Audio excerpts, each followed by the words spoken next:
Let's talk about the witchy books I have on my TBR.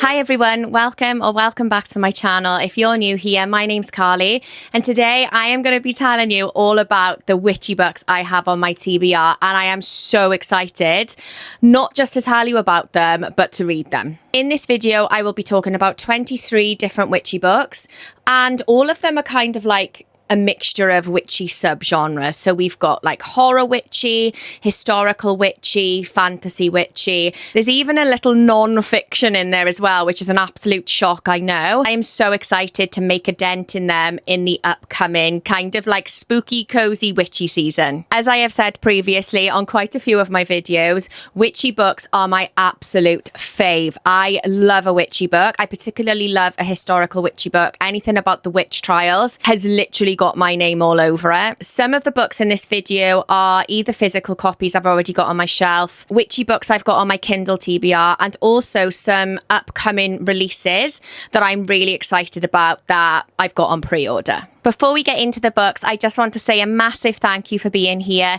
If you are enjoying my content, please don't forget to hit that little subscribe button below. It honestly means the absolute world to me, and I would love it if you decided to stick around. And yeah, let's dive straight into the books. Also, I'm going to take my witch's hat off because mentally I'm in autumn, but physically it's still boiling outside and inside. So I'm absolutely sweating with this hat on. Right, that's better. Let's kick this video off with The Bewitching by Silvia Moreno Garcia. This is actually the same author that wrote Mexican Gothic, which I haven't actually read yet, but it's on my vampire TBR and I have heard nothing but good things about that book. So this book is actually 545 pages, which, I mean, it's a bit of a chunk, but I have actually seen some incredible reviews and it sounds so good. So basically it's about 3 different women from 3 different eras. And if you've watched any of my previous videos, you will know that I absolutely love different timelines. And not just that, it's a book about books and about horror literature. I'm literally sold. Basically, this book is about a malign force that haunted a horror writer, and our FMC, Minerva, I think, Minerva McGonagall, no, that's not actually her name. She believes that this is all linked to the childhood stories her grandmother used to tell her about her own encounter with a witch. Apparently, it is a dark academia, historical fiction, folk horror book, and to be honest, it literally sounds like it was written for me. I think it has only just been released, and I am saving this for when I go book shopping next because I'm definitely going to get myself a copy. Right, next up we have got Hour of the Witch by Chris Bojhalian, I don't actually know how you pronounce his surname. I did look it up and it gave a few different pronunciations. So Chris, if you're watching, I'm very sorry if I butchered your surname. But this book, do you know what? When I posted my witchy recommendations video, I can't remember when I posted that, maybe a week or 2 ago, the amount of you that actually recommended this book to me, I immediately added it to my TBR because it sounds so good. It's been described as being like a thriller book in structure, and to be honest, it's already a yes from me. It's set in 1662 and it follows a woman called Mary. She is the second wife of an extremely cruel man called Thomas. And in a fit of drunken rage, Thomas attacks Mary and she realizes that she must escape this violent marriage if she's going to survive. As always, Mary finds herself the subject of rumours that are going around, and not only must she escape this violent marriage, but she must also escape the gallows. This is about the original American witch hunt. It is about power-hungry, violent men. It's about hypocrisy, the brutality that women face during this era, and this is right at the top of my witchy TBR. Next up, we have got Witchbourne by Rachel Grosvenor, and this book is only just over 200 pages, so it's actually a teeny little book. Good for the Goodreads reading goals, if you know what I mean. I don't think it's actually been released yet either. I think it's been released on the 9th of September. This is on my pre-order list, and it is a feminist tale of persecution and magic. It is about a girl called Agnes, and she is hiding a secret that she is able to touch fire without being burned. It's giving Daenerys Targaryen vibes, to be honest. Of course, Agnes ends up facing accusation of witchcraft and the hangman's noose in a society that fears female power. To be honest, the blurb of this book isn't actually giving me much, but I think it is kind of like a fantasy witchy book. The cover is stunning. It's only short, and yeah, I absolutely cannot wait to read it. I think I may actually read this next month. Next up, we have got Necrology by Meg Ripley, and this one is actually a YA book, and I think I have mentioned on some of my other videos that I am not typically a YA reader, but I have read a handful of YA books and I have enjoyed them. So I'm trying my best to give YA books a chance. This book is set in the aftermath of the Salem witch trials. I bloody love it already. And it follows a group of women who have signed a contract swearing off their innate magic in exchange for the freedom from the violence of the non-magical people. There's also another storyline which is set 200 years later, which is about a headmistress who is arrested and is awaiting her trial. This is another one where the blurb doesn't really give much away, but the reviews are absolutely fantastic. And I'm sure this one was recommended by quite a few of you on my witchy video as well. Right, next up we have got The Cornish Witch by Eleanor Collins. And this one is actually available on Kindle Unlimited. And this one, I believe, is a fairly recent release. I want to say within the last month or two. It is also by the same author that wrote The Witch's Tree, which I have previously read, and I really enjoyed that. That one is a dual timeline witchy book, which is really, really good. I highly recommend that one as well. And this has got a 4.6 star rating on Amazon, which is always a good sign. So we've got a present day storyline which follows Megan. She has gone to a remote Cornish village after her father has received a letter about a secret from the past. She's there to try and get to the bottom of the mystery, but she cannot escape the story about the witch that stands and waits and watches from the top of the cliff. And then we have got a 17th century storyline which follows Susanna and her daughter. They live a very peaceful life until tragedy strikes in the cove where they live, and they find themselves facing accusations of witchcraft. It's the same old story. Susanna realizes that her and her daughter are no longer safe, and yeah, this is just kind of like a historical witchy mystery, I think. And yeah, I cannot bloody wait. I know I'm probably going to say this about every single book on this video. I think because I enjoyed The Witch's Tree as well, I know that I already like this author's writing style, so yeah, can't wait for this one. Next up we have got The Sea Witch by Eva Leigh, and this is another one that hasn't been released yet. I think this one is out on the 7th of October, I want to say. I'm not entirely sure, so I will put the date on the screen. And this is another one that is fairly short. I think it is just over 300 pages. It is book one in a duology, and it has been described as being a swashbuckling romantasy. I mean, stop it right now. It follows the story of Alice, who, after being condemned as a witch and sentenced to death, she uses her magic to escape, and she flees and becomes captain of the ship called the Sea Witch. The British Navy are pursuing her, and do you know what? This is literally giving Pirates of the Caribbean with female rage vibes, like going off the blurb and some of the reviews on Goodreads. It sounds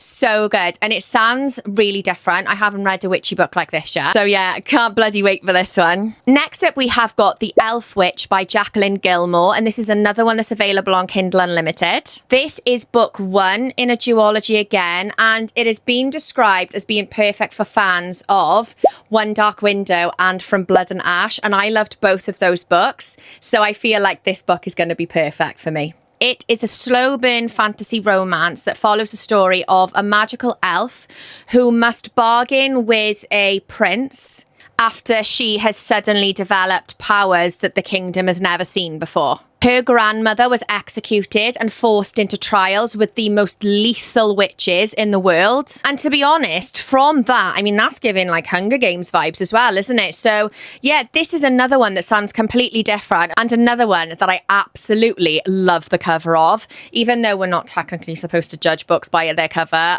We all do it. We're all guilty of it. Next up, we have got Once and Future Witches by Alix E. Harrow.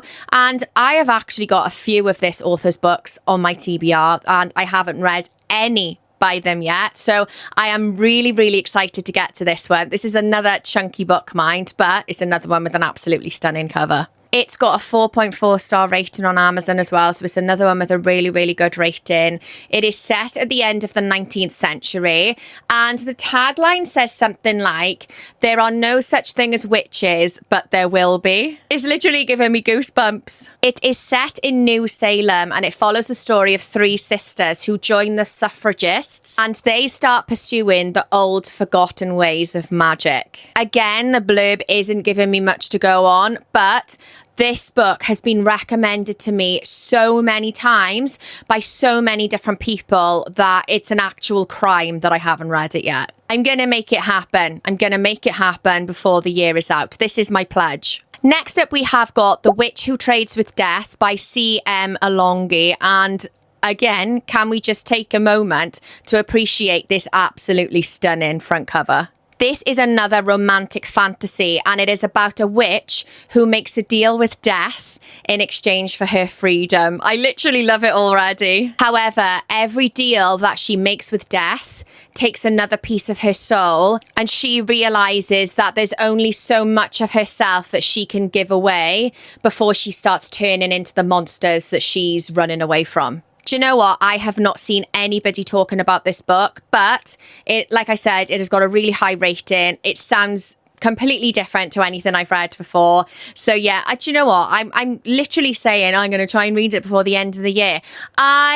I feel like I need an extra month in my year to get through all these books. Next up, we have got A Witch's Guide to Magical Innkeeping by Sangu Mandanna. And this is the same author that wrote A Very Secret Society of Irregular Witches. She likes her long titles for her books, doesn't she? I actually read The Very Secret Society of Irregular Witches. I think I read it this month, you know. I think I only read it a couple of weeks ago.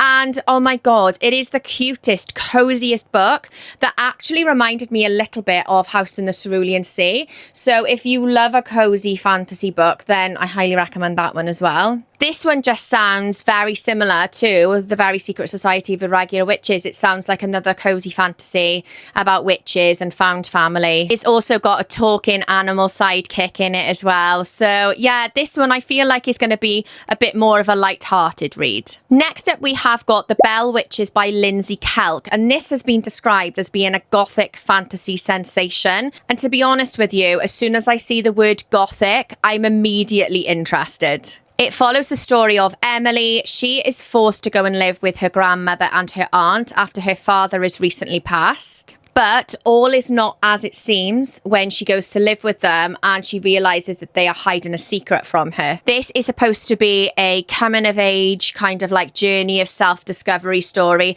I do actually think this one may be YA as well. But, and I know I am making myself look and sound very shallow when I'm talking about like covers and all the rest of it, but I am really hoping that I love this book because the locked library edition of it with the sprayed edges is absolutely stunning. So if I do enjoy it, I'm going to treat myself to the locked library edition. Next up, we have got The Mercies by Kiran, Millwood, Hargrave. This is set in 1617 in Norway, and it is about the strength of women in the face of adversity. So one day, whilst all the island's men are out fishing, a violent storm washes them all away, and all that's left inhabiting the island are women. In the aftermath of this tragedy, they must learn how to survive on their own. And they do a pretty good job, to be honest, but there's always a man to interfere, isn't there? And 18 months later, this Absalom, I think his name is Absalom, he arrives on the island and he is determined that there's an evil force at hand and he needs to put these women back in their place. Now, this actually sounds right up my street. It is historical. It is about strong female characters, and I cannot wait to read it. This is actually on my Kindle library. It has been described as being perfect for fans of Circe and The Handmaid's Tale. Now, I haven't read The Handmaid's Tale, but I absolutely loved the Netflix series of it, like obsessed. But I wasn't a huge fan of Circe, so as long as it's not too heavy on the Circe vibes, then I think I'll be okay. Next up, we have got The Woodsmoke Women's Book of Spells by Rachel Greenlaw, and this has been described as being a cozy tale of witches, magic and mystery. It is another fairly short book. I think it's just over 300 pages. It is a romantasy and it's supposed to be about spells and superstitions and lifting curses.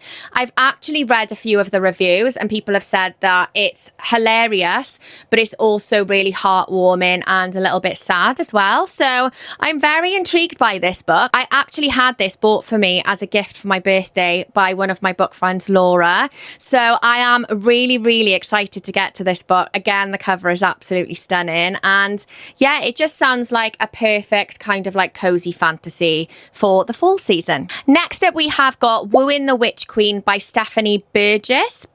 I'm not entirely sure if the G is a G or a J, so I hope I've said that right. This is the first book in a new series, so maybe I'll hold off this one because I do this all the time and I read the first book in a series and then I've got to wait so long for the rest of the books that I forget what the first one is about and I can never be bothered to reread them. But this one has actually been blurbed by Sangu Mandanna, who is the author of A Witch's Guide to Magical Innkeeping and A Very Secret Society of Irregular Witches, and she said it's a warm and lovely story with a big heart. Oh, that sounds so cute. It's about a wicked sorceress who is determined to keep the people in her kingdom safe. She is trying to experiment with spells and magic, and she ends up hiring this wizard, this dark, mysterious wizard, as her new librarian to kind of sort out all these spell books. But what she doesn't realise is that he's not actually a wizard. He doesn't have an ounce of magic in him, and he's actually in disguise. This is supposed to be a gas lamp fantasy, which I'll hold my hands up. I didn't actually know what a gas lamp fantasy was, but I Googled it.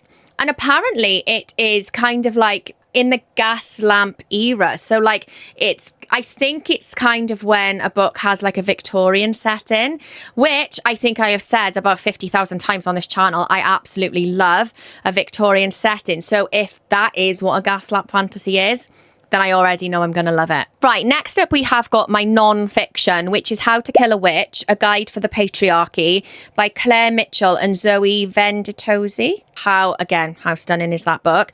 And like I said, I am not typically a non-fiction reader. I think I quite like to just escape out of reality instead of reading about like real things. But I am so interested in the witch trials and the history of the witches, and this is all about the witch trials in Scotland. I'll just read you a little bit of the blurb. I won't read it all, but it says, as a woman, if you lived in Scotland in the 1600s, there was a very good chance that you or somebody you knew would be tried as a witch.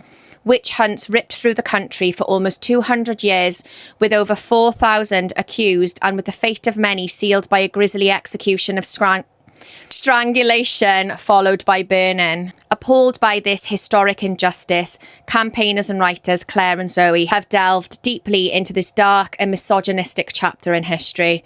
And yeah, they've just broken it all down. It sounds so good, with testimony from a small army of experts, pen portraits of the women accused, trial reconstructions, witness accounts.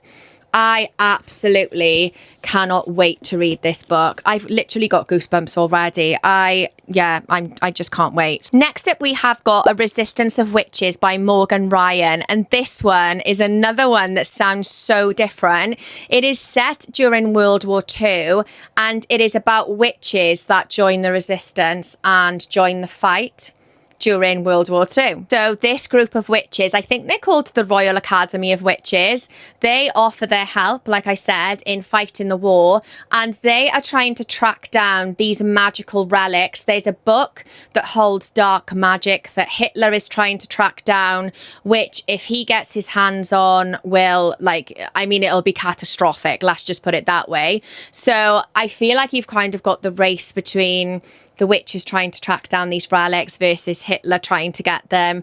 And This just sounds so different. I absolutely love a historical fiction and I absolutely love a witchy book, and I feel like this book is giving both. So yeah, this is another one that I am really, really excited to read. Next up, we have got The Witches at the End of the World by Chelsea Iverson. This one is actually available on Kindle Unlimited, and if you're in the UK, my physical copy that I got from Amazon was £3. The paperback was £3, and it's not on sale or anything. I literally checked this morning and it's still £3. So yeah, bloody bargain. The tagline of it says something like, "Rage burns brighter than any spell fire." Oh my god, the goosebumps. This is another one that's set in Norway, and it is about two sisters, and one of them casts a curse on the people that took everything away from her. I believe their mother was executed and burned as a witch. It's been described as being a story of sisterhood, revenge, and female rage. And I think we all know by now, I love me a bit of female rage. It's literally given full-blown witch rage vibes, and I am so here for it. Next up, we have got The Year of Witching by Alexis Henderson, and this is actually the same author that wrote House of Hunger, which is one of my favourite vampire books, and I have previously spoken about that book on my vampire kind of recommendations video. It's been described as being like Handmaid's Tale meets The Village, the film The Village, and I absolutely loved both. So I've got a feeling this is going to be right up my street. It is a folk horror, I think, and it is about a forbidden place that is haunted by the spirits of witches. It's also got a diary in it, and this diary is supposed to hold secrets of like these witches and what happened. And again, I think I have said so many times on this channel that I absolutely love like a secret diary or letters or anything like that.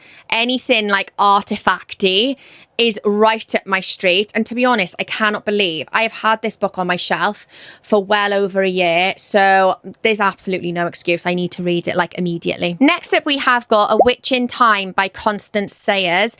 This is another one that's got a really good rating on Amazon. It has got a 4.5-star rating. And it has got multiple timelines. I was going to say a dual timeline there, but it's got 4 timelines. And it is about a woman that she has lived during all these timelines. I think they span from like late 1800s to early 2000s.